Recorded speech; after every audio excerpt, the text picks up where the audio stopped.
Welcome back, Mobile Home Park Nation. Ferd Neiman here again today with another episode of the Mobile Home Park Lawyer Podcast.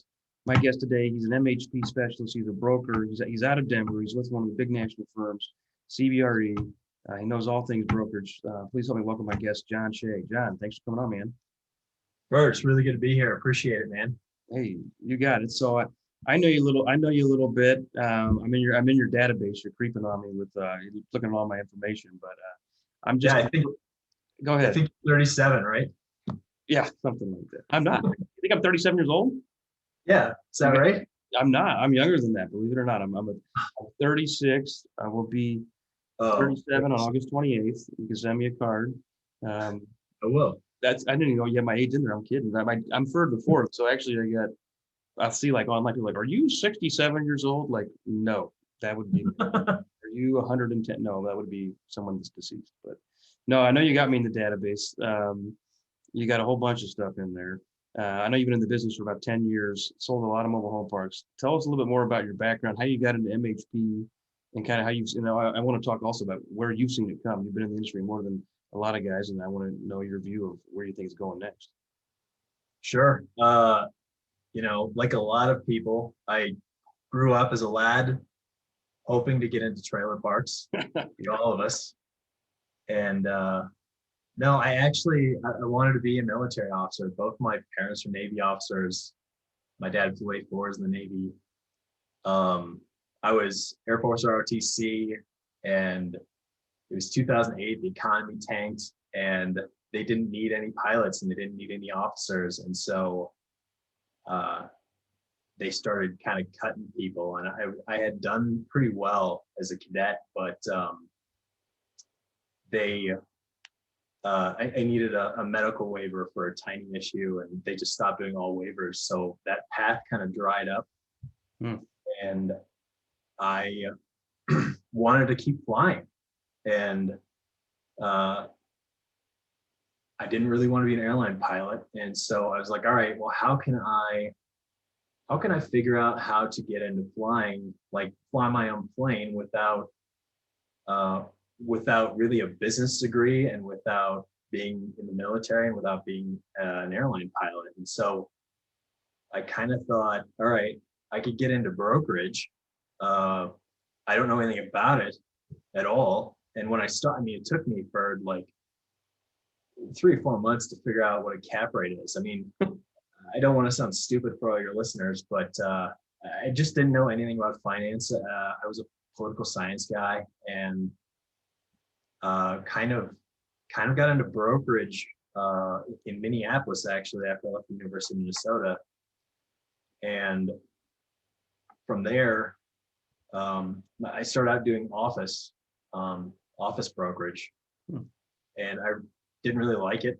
And I'm from Denver and kind of wanted to move back, and I found an opportunity to stay in brokerage but do manufactured housing in Denver. And even at that point, I had no real desire to be in manufactured housing. It was just like, oh, that sounds like an interesting opportunity. So I left office brokerage and made my way back to Denver, and started doing manufactured housing brokerage here. That's kind of how I got into it. Nice, interesting story. I didn't know you were a pilot. So do you fly now at all? Have a private plane or a hobby plane or anything like that, or not yet?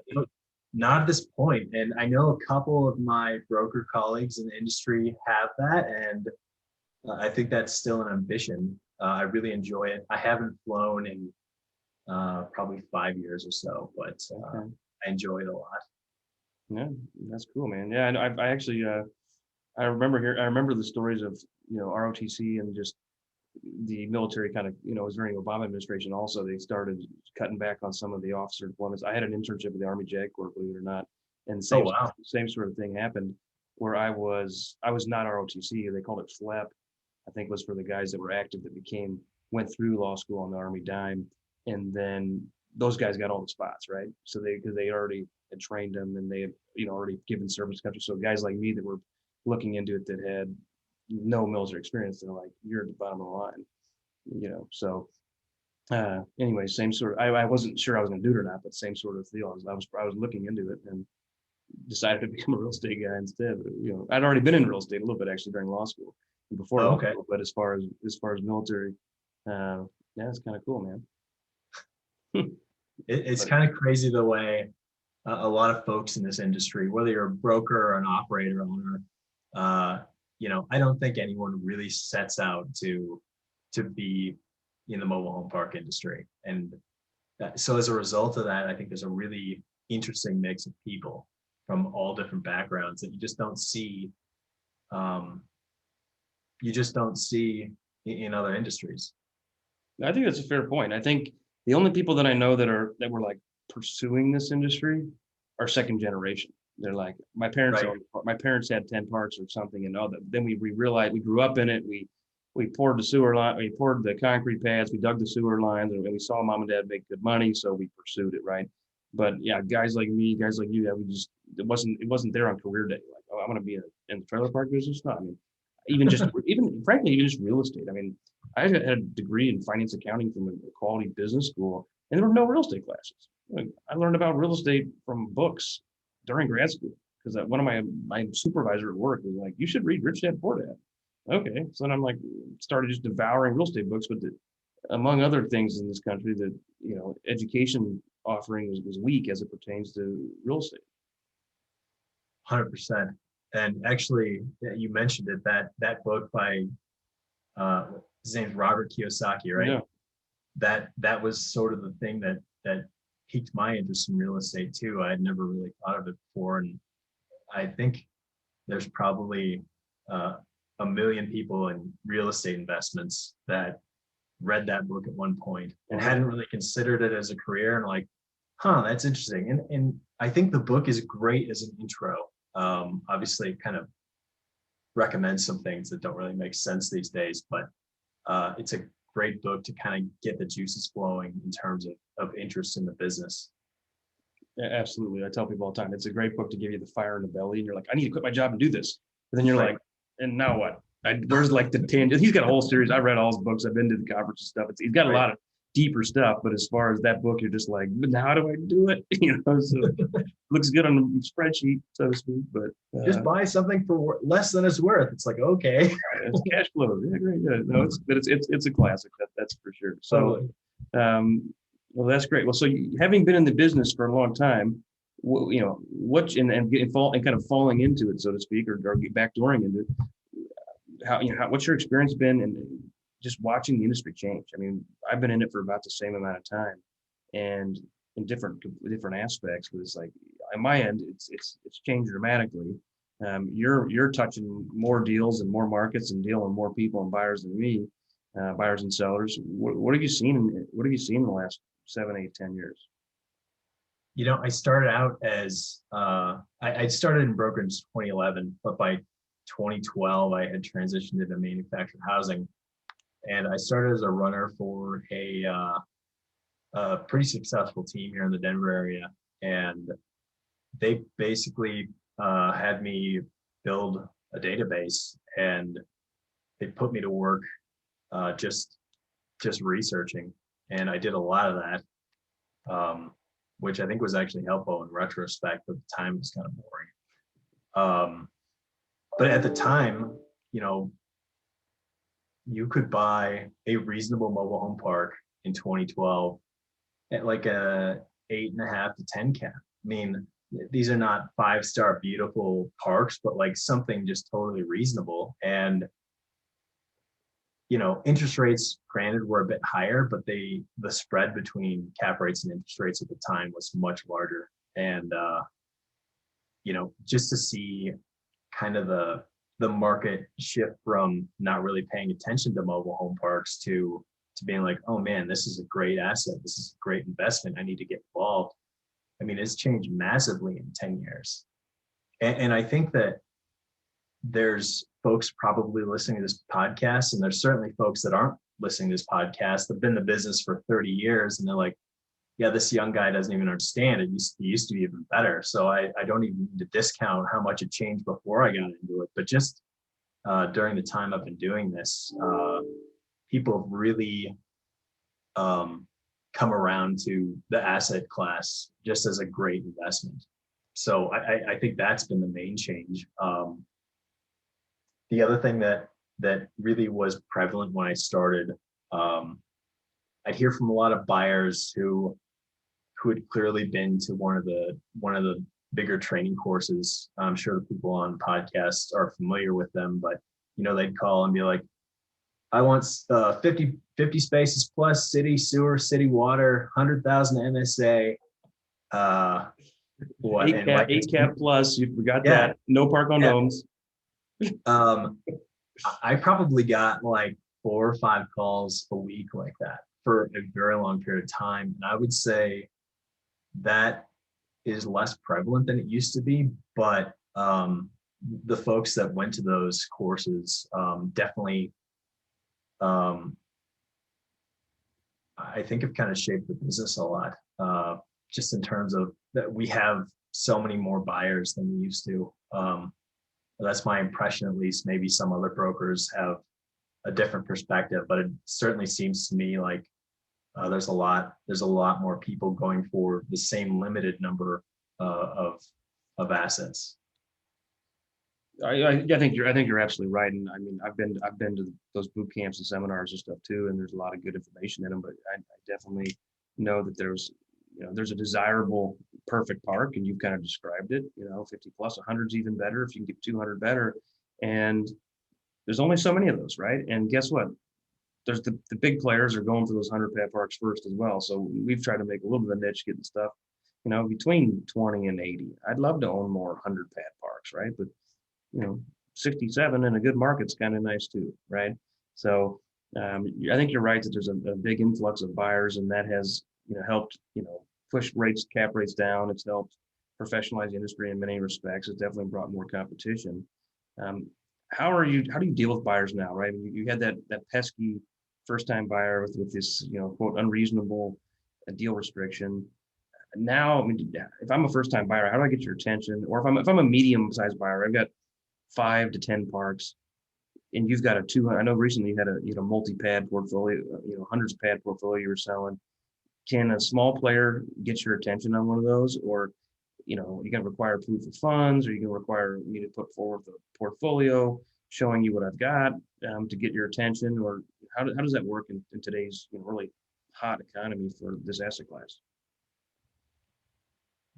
I think if you're a new buyer and you're getting space, and I think even other people that have come on this show have talked to you about it. Before you even see the community that you want to purchase, you probably should be talking to as many brokers as you can, and getting to know them, and them getting to know you. We had a deal recently that a buyer came out of nowhere. I hadn't met them before, and they came over the top with a crazy high number. And paying a good price is great, but when you're kind of an unknown quantity, it makes people a little bit nervous, or it makes me nervous. I guess I can't speak for everyone, yeah. But we ended up not selling them that particular deal, but as a result of that sort of beginning of a conversation, we were able to get to know them, and we ended up selling them another deal down the road. But don't be bashful. I think brokerage is a business where our only real asset is time, and maybe our knowledge, but time is a big one. And so there's plenty of brokers out there that will take the time to get to understand you as a buyer, get to know you, get to understand what your acquisition criteria is. And then when that deal comes available, they should probably already know that you're a good buyer for it. So I really think it's just like anything else. You kind of got to network with people, but brokers were used to talking to people all day long. So just try and call people, keep bugging them. Some guys and gals are kind of busy, and they don't get back to you right away, but stick with it, because I think that I think that you will benefit as a buyer from having those conversations and relationships with people, but it's kind of one of those things where you just got to do it. Yeah, I mean, that makes sense. I mean, just it's time is money, right? And I mean, if I'm asking to steal some of your time, I better make it worth your investment, right? I need to show you I'm a real player, show you I want to be, and get to know each other better before it's just a number, right? I I have clients that they'll ask me, or the broker who's a seller's broker will ask me, like, "Hey, we got two offers. What do you think?" And it's like, well, one's a bigger number, but if one was a recent one, the guy was an apartment guy from Chicago, and he only did Chicago properties, and his attorney sent over a contract that was the Chicago realtors contract, which apparently most states have their own form state contract, but Chicago has their own form Chicago contract. Right. This is for a trailer park in downstate Illinois. And there were representations and warranties as it pertained to the HVAC system. And the guy was like, "We can't modify the contract, sign it as is." I'm like, "There's no HVAC system." Right. It was just like, come on. And so it makes you an inferior buyer, all else being equal, when you show us you have no experience, when you show us you don't know what you're doing. So you're gonna need a bigger price, and even then, you may not be worth the seller or the broker taking you seriously. So building rapport, building some known quantity factor, certainly makes sense. Totally. And, on that offer point,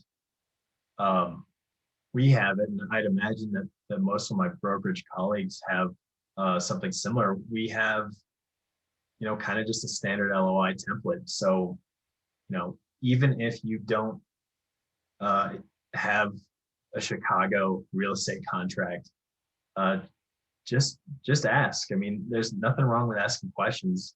If you ask, like, "Hey, do you have something you want me to use for an LOI?" I think most of us have something we can send you, and you can just fill it out.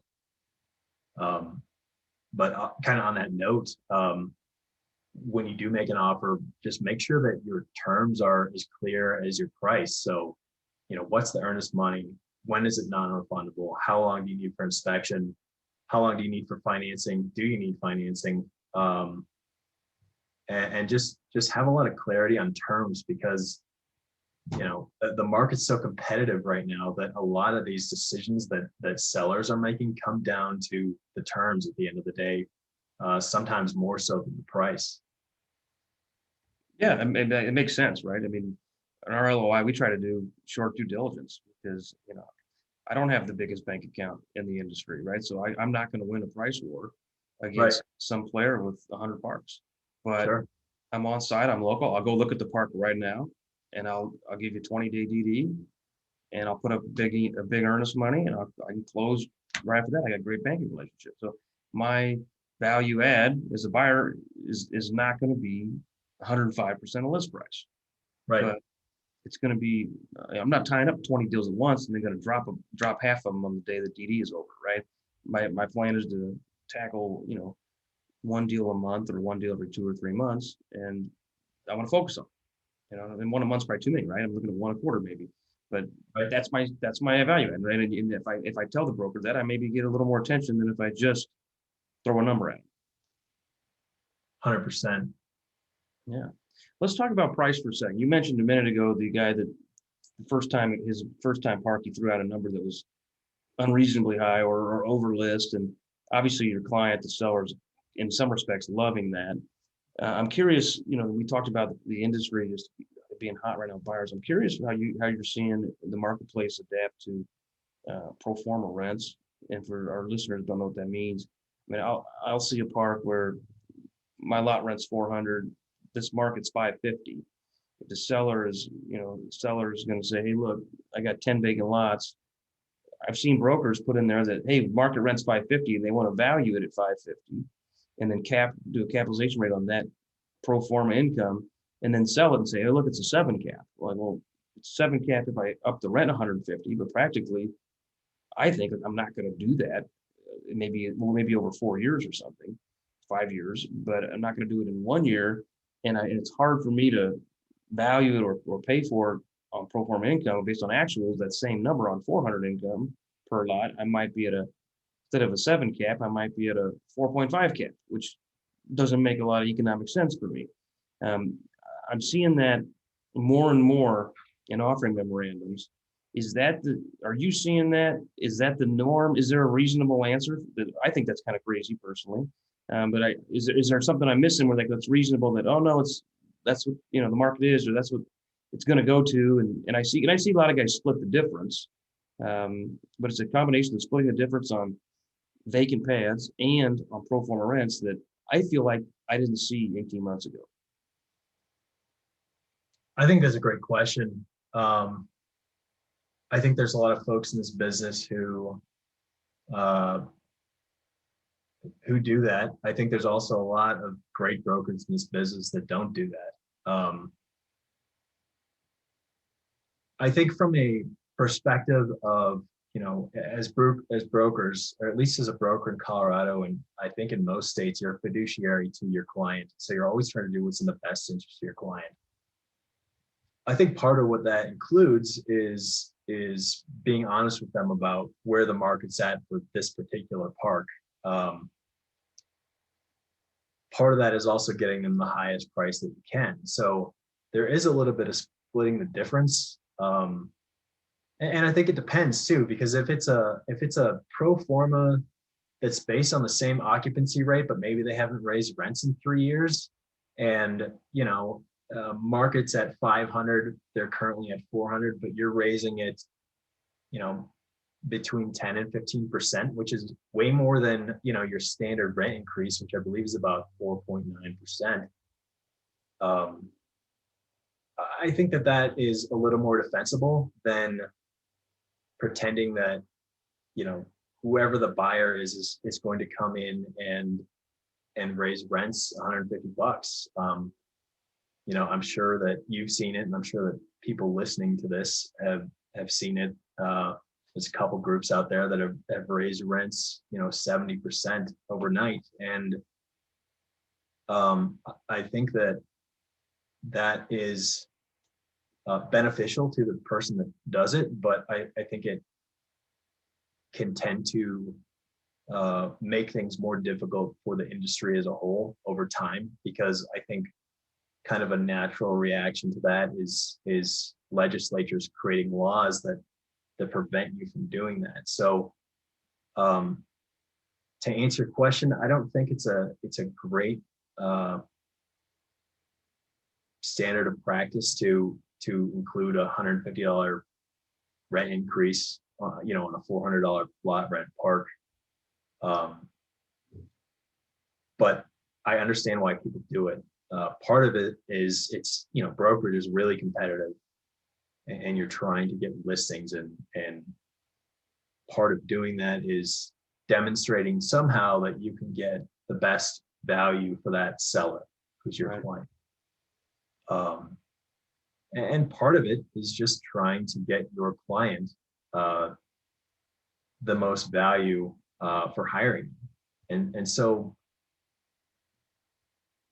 I think that if I'm in your shoes as a buyer, I completely recognize how you feel about it. And at the same time, I can see why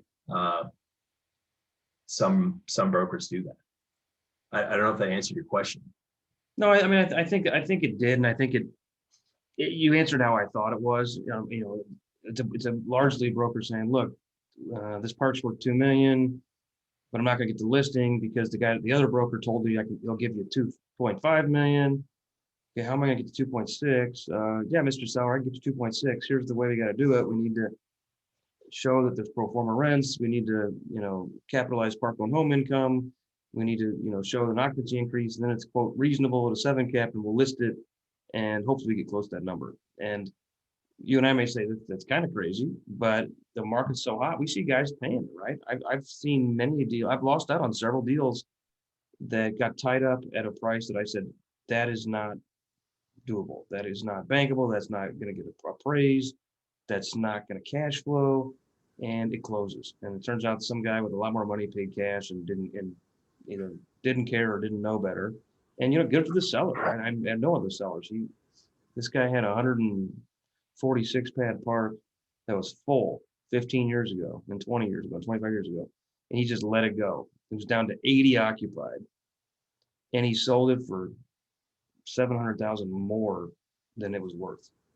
And he sold the cash to some guy that bought 30 parks in 1 quarter with New York money. Like, well, good for you, Bob. You just got $3.5 million on a park you we're in the process of running into the ground. And good for you, but where it frustrates me is it feels like it distorts market economics. That's part of the market. So maybe it's back when I was doing finance, there was an efficient market hypothesis and an inefficient market hypothesis, and I'm not sure which one we're in right now. But it is a market transaction. So maybe that's the new norm, and buyers need to adapt. But brokers obviously play a vital role of setting pricing, and and competitiveness of brokers obviously in competition requires setting some pricing and setting some different thresholds for your clients. But it's just been interesting to watch because I feel like what would have been laughed at 18 months ago is becoming normal today from a valuation standpoint. 100%. And if I could add on to that, just from a broker perspective, I think that, I think that there's a certain hesitancy among some clients I've represented to underprice an asset. I actually think that if you hire a broker, which I think you should, and when I started at this company, Marcus and Millichap, and we learned about the value proposition of hiring a broker, and I kind of learned it rote memorization. I just thought it was something that you were supposed to say, but having been doing this so long, I really do believe in the value proposition of a broker. So much so that when I've sold my own assets, I've hired someone else, and sometimes it was. And these aren't mobile home parks, just little stuff around Denver. But, I'll hire someone because I want to hire someone that knows the market and understands, the buyers. And so I don't think that folks should really worry about underpricing an asset. What they should really worry about is what their broker is going to do for them once that asset is listed. What is the marketing process going to look like? Who are the buyers that they already know that want to buy the property? I think that you said brokers are vital, and obviously I think a lot of people do a lot of off-market transactions, and that's reasonable. But we kind of talked a bit about how assets are overvalued. But I actually don't even think that the value that you agree to list a property at, it's important to have an understanding of what things are worth. And I'm not discrediting that, but what's the most important is what that broker is going to do for you when you hire them. And I know you've had a couple other folks on here that are in the business, and they're all four of them, I think, are really good brokers. And so those are the types of folks that you want to hire, people that really understand how to market a property, because that part's not automatic. You can't just send out an e-blast and hope that people are going to make offers. I mean, there's a lot of nuts and bolts to actually getting it from a signed listing to the closing table. And I think in terms of our value proposition, that's really important to folks. And I think it's something that's not talked about very much. No, I think you're right. I mean, I'm looking to buy an office building or rent an office building for my team here, and I have my broker's license. I work and live in Kansas City, and I've been here for a long time. But I hired a broker that knows office buildings better than me, right? The guy's on the CCIM board with me, and that's his space, right? He's an office guy. So yeah, I mean, he's going to add value. He's going to negotiate better. He's going to save me some work, frankly, too, to go find me the right deal. So I think it makes sense. Now I know you told me before the show you got your own database. You kind of built your own database and kind of you geeking out on Access and how to make this thing special.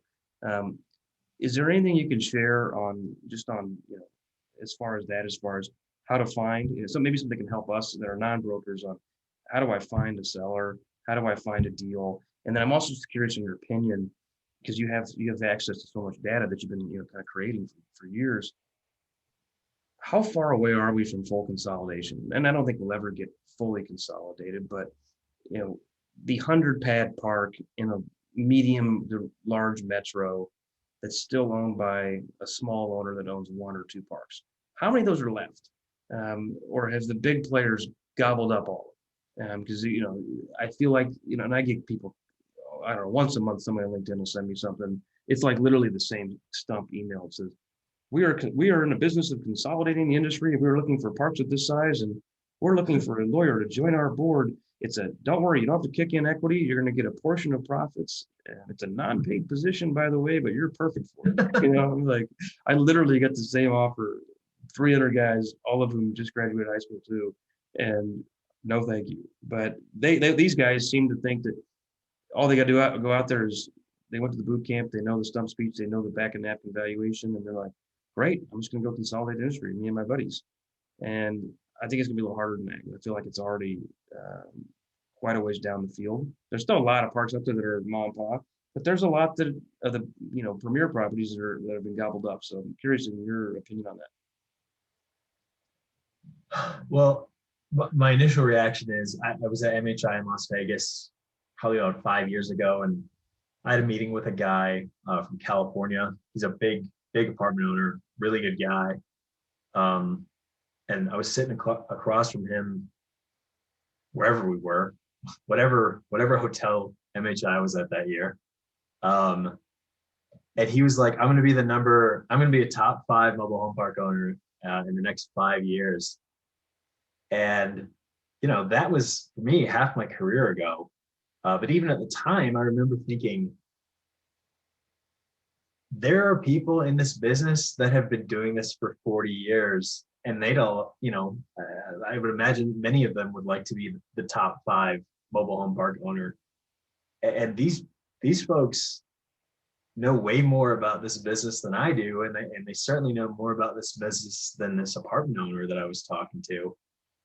And I appreciated the guy's candor and ambition, but I think the idea that some external force is going to come in and just consolidate the business more than Sam Zell already did in the late 70s and early 80s. And then the folks that followed after that at some of the other bigger companies. I have a hard time seeing how that's going to happen, because those folks are all still looking for assets to buy, and they have significantly more experience. They're significantly better capitalized.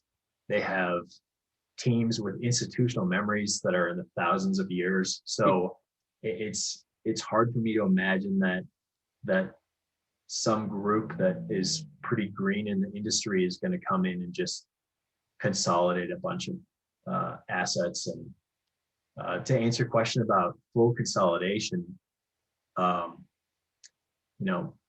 without getting too much into the secret sauce, I hear a lot about, how there's not really as many opportunities anymore. And I can see why people say that. But if I look at the profile of sellers that I've built just through experience and just trying to look at different aspects of who these sellers are, I think there's still a significant amount of opportunity, somewhere in the realm of 30 to 40% of the parks out there. I think are still people that own one to 5 parks that have owned for a long time, and many of them want to keep it in their family for whatever reason. And when I say for whatever reason, the reason they want to keep it in their family is because they're great assets. So I think it's a ways off, and I know that's not a specific number, but I just don't think that it's going to happen. I don't think it's going to happen in the next 10 years. I think there will certainly be groups that continue to get larger, but I think there's still going to be a lot of opportunity out there for a while. I appreciate the perspective. You've got a lot of data behind you, so definitely interesting perspective. John, before we jump, anything else you want to share? Any tips or tricks, or if nothing else, too, don't let me forget to give you a chance to plug your email or phone number, or however people can reach out to you. Sure. I would say the thing is, if you're listening to this podcast right now and you're relatively new to the space, you want someone to just bounce ideas off, I'm happy to do that. Um, or if you are looking for mobile home parks and you want to buy them, I'm happy to talk to you about that and kind of what your criteria looks like. And we kind of have a process that we run people through when they tell us that they're looking to buy parks, and we're happy to get you through that process. But if you want to call me, my phone number is 612-460-7429. And you can always email me at John, Jon.Shay, SHAY @cbre.com. And you can also give me a follow. I'm on Twitter and Instagram, MHC Broker. All right. I don't have the Twitter yet. I guess I gotta catch up. But, Oh, or I don't man. have Instagram either, man. But that's So actually, since you mentioned that, I think that there is sort of this corner of Twitter, and I'm not as active as some of the other folks, but it's called RE Twitter, or real estate Twitter. There's a lot of really smart folks on there that have a pretty good wealth of experience, and for whatever reason, this little corner of Twitter, people are just sharing information and feedback with each other. There's some really good resources, and by that I mean just folks on there that will walk you through deals they did or deals that they passed on. It's not all manufactured housing, but the concepts are pretty universal. So if you're trying to learn more about real estate investments in general, I highly recommend getting a little more active on Twitter. cool, man. That's a good tip. I appreciate it, John. Thanks again for coming on. Yeah, of course. Thanks so much for having me, Bird. You got it. Take care.